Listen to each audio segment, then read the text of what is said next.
ನೋಡಿ, ಒಂದು ಬಹಳ ಸ್ಪಷ್ಟವಾಗಿ ಹೇಳ್ತೀನಿ. ಭಾರತೀಯ ಜನತಾ ಪಾರ್ಟಿಯಿಂದ ಕೇಂದ್ರ ಸಚಿವರಾಗಿರ್ತಕ್ಕಂಥ ಮಾನ್ಯ ಪ್ರಹ್ಲಾದ್ ಜೋಶಿ ಅವರು ಧಾರವಾಡ ಲೋಕಸಭಾ ಕ್ಷೇತ್ರದಿಂದ ಈಗಾಗಲೇ 3 ಬಾರಿ ಗೆದ್ದಿದ್ದಾರೆ. ಹೀಗಾಗಿ ಈ ಸಲ ನಮ್ಮೆಲ್ಲರ ಅಪೇಕ್ಷೆ ಇದೆ, ಒಂದು ಒಳ್ಳೆ ಕೆಲಸವನ್ನು ಮಾಡಿದ್ದಾರೆ ಅಂತಕ್ಕ ಕಾರಣಕ್ಕಾಗಿ ಅವ್ರಿಗೆ ಟಿಕೆಟ್ ಕೊಡಬೇಕನ್ನುವಂತ ಆಗ್ರಹ ಇದೆ. ಇನ್ನು ಎರಡನೇದು, ನೀವು ಜಗದೀಶ್ ಶೆಟ್ಟರ್ ಬಗ್ಗೆ ಈಗ ಕೇಳ್ತಾ ಇದ್ರಿ, ಏನು ಬಹಳ ಪ್ರತಿರೋಧ ಅಂತೇಳಿ. ನಾನು ತಮ್ಮ ಮಾಧ್ಯಮದ ಮುಖಾಂತರ ಓಪನ್ ಆಗಿ ಹೇಳ್ತಾ ಇದ್ದೇನೆ, ಕಾಂಗ್ರೆಸ್ನಿಂದ ಜಗದೀಶ್ ಶೆಟ್ಟರನ್ನ ಅಭ್ಯರ್ಥಿಯನ್ನಾಗಿ ಕಣಕ್ಕಿಳಿಸಬೇಕನ್ನುವಂತ ಆಹ್ವಾನ ಕೂಡ ನಾವು ಕೊಡ್ತಾ ಇದ್ದೇವೆ. ಅವರು ಈ ಸಲ ಕಾಂಗ್ರೆಸ್ ಪಾರ್ಟಿಯಿಂದ ಮೊನ್ನೆ ವಿಧಾನಸಭಾ ಚುನಾವಣೆಯಲ್ಲಿ ನನ್ನ ಎದುರು ಸ್ಪರ್ಧೆ ಮಾಡಿದ್ರು. 36,000 ಮತಗಳ ಅಂತರಿಂದ ಅವತ್ತು ಸೋಲನ್ನು ಕಂಡಿದ್ದಾರೆ. ಈ ಸಲ ಅವ್ರು ಲೋಕಸಭೆಗೆ ಅವ್ರು ಸ್ಪರ್ಧೆ ಮಾಡಿದ್ರೆ 3 ಲಕ್ಷಕ್ಕಿಂತ ಹೆಚ್ಚಿನ ಮತಗಳಿಂದ ಅವ್ರು ನಾವು ಸೋಲಿಸುವಂತ ವ್ಯವಸ್ಥೆ ನಾವು ಮಾಡ್ತೇವೆ. 100% ಸವಾಲಾಗ್ತೇವೆ. ಕಾಂಗ್ರೆಸ್ ಪಾರ್ಟಿಯವರು ಬೇಗ ಅವ್ರ ಹೆಸರನ್ನು ಘೋಷಣೆ ಮಾಡಬೇಕು ಅಂತ ವಿನಂತಿ ಮಾಡ್ತೇವೆ.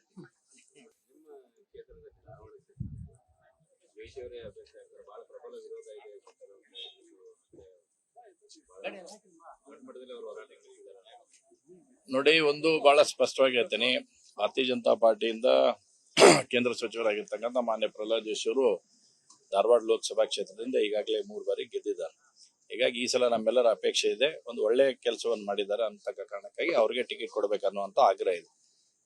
ಇನ್ನು ಎರಡನೇದು, ನೀವು ಜಗದೀಶ್ ಶೆಟ್ಟರ್ ಬಗ್ಗೆ ಈಗ ಕೇಳ್ತಾ ಇದ್ರಿ, ಏನು ಬಹಳ ಪ್ರತಿರೋಧ ಅಂತೇಳಿ. ನಾನು ತಮ್ಮ ಮಾಧ್ಯಮದ ಮುಖಾಂತರ ಓಪನ್ ಆಗಿ ಹೇಳ್ತಾ ಇದ್ದೇನೆ, ಕಾಂಗ್ರೆಸ್ನಿಂದ ಜಗದೀಶ್ ಶೆಟ್ಟರನ್ನ ಅಭ್ಯರ್ಥಿಯನ್ನಾಗಿ ಕಣಕ್ಕಿಳಿಸಬೇಕನ್ನುವಂತ ಆಹ್ವಾನ ಕೂಡ ನಾವು ಕೊಡ್ತಾ ಇದ್ದೇವೆ. ಅವರು ಈ ಸಲ ಕಾಂಗ್ರೆಸ್ ಪಾರ್ಟಿಯಿಂದ ಮೊನ್ನೆ ವಿಧಾನಸಭಾ ಚುನಾವಣೆಯಲ್ಲಿ ನನ್ನ ಎದುರು ಸ್ಪರ್ಧೆ ಮಾಡಿದ್ರು. 36,000 ಮತಗಳ ಅಂತರಿಂದ ಅವತ್ತು ಸೋಲನ್ನು ಕಂಡಿದ್ದಾರೆ. ಈ ಸಲ ಅವ್ರು ಲೋಕಸಭೆಗೆ ಅವ್ರು ಸ್ಪರ್ಧೆ ಮಾಡಿದ್ರೆ 3 ಲಕ್ಷಕ್ಕಿಂತ ಹೆಚ್ಚಿನ ಮತಗಳಿಂದ ಅವ್ರು ನಾವು ಸೋಲಿಸುವಂತ ವ್ಯವಸ್ಥೆ ನಾವು ಮಾಡ್ತೇವೆ.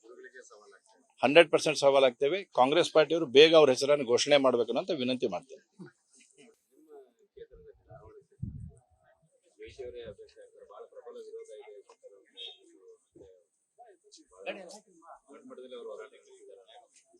ನೋಡಿ, ಒಂದು ಬಹಳ ಸ್ಪಷ್ಟವಾಗಿ ಹೇಳ್ತೀನಿ.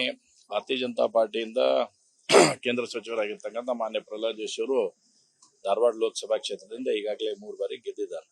ಹೀಗಾಗಿ ಈ ಸಲ ನಮ್ಮೆಲ್ಲರ ಅಪೇಕ್ಷೆ ಇದೆ, ಒಂದು ಒಳ್ಳೆ ಕೆಲಸವನ್ನು ಮಾಡಿದ್ದಾರೆ ಅಂತಕ್ಕ ಕಾರಣಕ್ಕಾಗಿ ಅವ್ರಿಗೆ ಟಿಕೆಟ್ ಕೊಡಬೇಕನ್ನುವಂತ ಆಗ್ರಹ ಇದೆ. ಇನ್ನು ಎರಡನೇದು, ನೀವು ಜಗದೀಶ್ ಶೆಟ್ಟರ್ ಬಗ್ಗೆ ಈಗ ಕೇಳ್ತಾ ಇದ್ರಿ, ಏನು ಬಹಳ ಪ್ರತಿರೋಧ ಅಂತೇಳಿ. ನಾನು ತಮ್ಮ ಮಾಧ್ಯಮದ ಮುಖಾಂತರ ಓಪನ್ ಆಗಿ ಹೇಳ್ತಾ ಇದ್ದೇನೆ, ಕಾಂಗ್ರೆಸ್ನಿಂದ ಜಗದೀಶ್ ಶೆಟ್ಟರನ್ನ ಅಭ್ಯರ್ಥಿಯನ್ನಾಗಿ ಕಣಕ್ಕಿಳಿಸಬೇಕನ್ನುವಂತ ಆಹ್ವಾನ ಕೂಡ ನಾವು ಕೊಡ್ತಾ ಇದ್ದೇವೆ. ಅವರು ಈ ಸಲ ಕಾಂಗ್ರೆಸ್ ಪಾರ್ಟಿಯಿಂದ ಮೊನ್ನೆ ವಿಧಾನಸಭಾ ಚುನಾವಣೆಯಲ್ಲಿ ನನ್ನ ಎದುರು ಸ್ಪರ್ಧೆ ಮಾಡಿದ್ರು. 36,000 ಮತಗಳ ಅಂತರಿಂದ ಅವತ್ತು ಸೋಲನ್ನು ಕಂಡಿದ್ದಾರೆ. ಈ ಸಲ ಅವ್ರು ಲೋಕಸಭೆಗೆ ಅವ್ರು ಸ್ಪರ್ಧೆ ಮಾಡಿದ್ರೆ 3 ಲಕ್ಷಕ್ಕಿಂತ ಹೆಚ್ಚಿನ ಮತಗಳಿಂದ ಅವ್ರು ನಾವು ಸೋಲಿಸುವಂತ ವ್ಯವಸ್ಥೆ ನಾವು ಮಾಡ್ತೇವೆ. 100% ಸವಾಲಾಗ್ತೇವೆ. ಕಾಂಗ್ರೆಸ್ ಪಾರ್ಟಿಯವರು ಬೇಗ ಅವ್ರ ಹೆಸರನ್ನು ಘೋಷಣೆ ಮಾಡಬೇಕು ಅಂತ ವಿನಂತಿ ಮಾಡ್ತೇವೆ.